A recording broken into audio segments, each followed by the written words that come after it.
Hello everyone, आप सबका फिर से मेरे यूट्यूब चैनल में स्वागत है। आज हम आपको बताने वाले हैं कि आर्टिकल कितने होते हैं, आर्टिकल का प्रयोग कब किया जाता है, कैसे किया जाता है और कहाँ किया जाता है। तो आर्टिकल के दो प्रकार के होते हैं, एगो इंडेफिनिट होता है और एक डेफिनेट होता है। इंडेफिनिट का मतलब होता है अनिश्चित काल और डेफिनेट का मतलब होता है निश्चित काल। आर्टिकल तीन तरह के होते हैं, ए एंड द को हम आर्टिकल कहते हैं।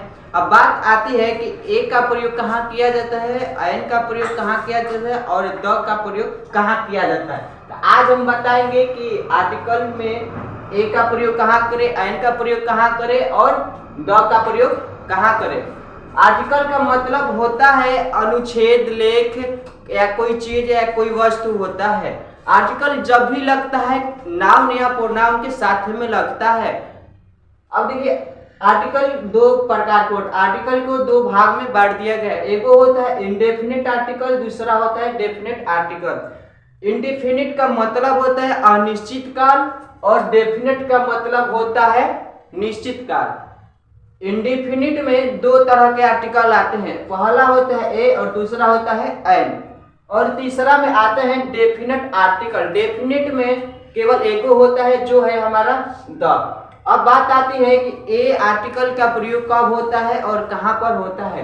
तो ए आर्टिकल का प्रयोग हेडिंग में है, कह रहा है कि कॉन्सोनेंट के साथ ए का प्रयोग किया जाता है। यानी कंसोनेंट का मतलब होता है व्यंजन। अगर हम जिस अक्षर को अगर उच्चारण करते हैं और उच्चारण करने पर अगर हमारा व्यंजन का स्वर निकलता है तो वहां पर हम ए का प्रयोग करते हैं। जैसे यहाँ एग्जाम्पल लिखे हैं, she is reads a book, वह एक किताब पढ़ती है। अब बात आती है जो है बुक लिखे हैं, बुक, तो जो बुक लिखा है तो अगर बुक कहते हैं तो जो है बी देख रहे हैं तो बी से ब होता है, तो जो बी का उच्चारण हो रहा है वो ब से हो रहा है, और जो ब हमारा है वो हमारा व्यंजन है। तो व्यंजन के साथ में हमारा ए का प्रयोग होता है, जैसे यहाँ पर ए हमारा आर्टिकल लगा है। She is reads a book, यानी वह एक किताब पढ़ती है। हम अभी बताए कि इंडेफिनिट का मतलब होता है अनिश्चित काल। वह किताब पढ़ती है, लेकिन कब से पढ़ती है ये पता नहीं चला, लेकिन वह किताब पढ़ती है। दूसरा है you are a good girl, आप एक अच्छी लड़की हो। अगर गुड कहे या गर्ल कहे तो जी से हमारा होता है ग, और ग का उच्चारण करेंगे तो हमारा व्यंजन का उच्चारण में आएगा। तो जो ग है कॉन्सोनेंट के अंदर आते हैं, यानी व्यंजन के अंदर आते हैं। तो जहाँ व्यंजन की मात्रा निकलती है, व्यंजन की उच्चारण होता है, वहां पर हमारा ए का प्रयोग किया जाता है।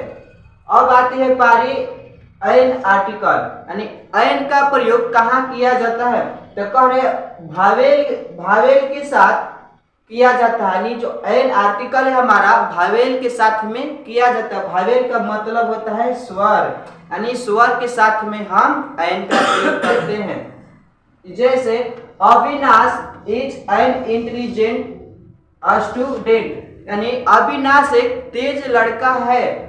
अब इंटेलिजेंट यहाँ लिखे हैं इंटेलिजेंट, तो जो आई आया है आई, अगर आई कहते हैं, आई कहेंगे, अगर आई लिखते भी हैं, आई लिखेंगे हिंदी में तो शुरू में आगे आ आएगा।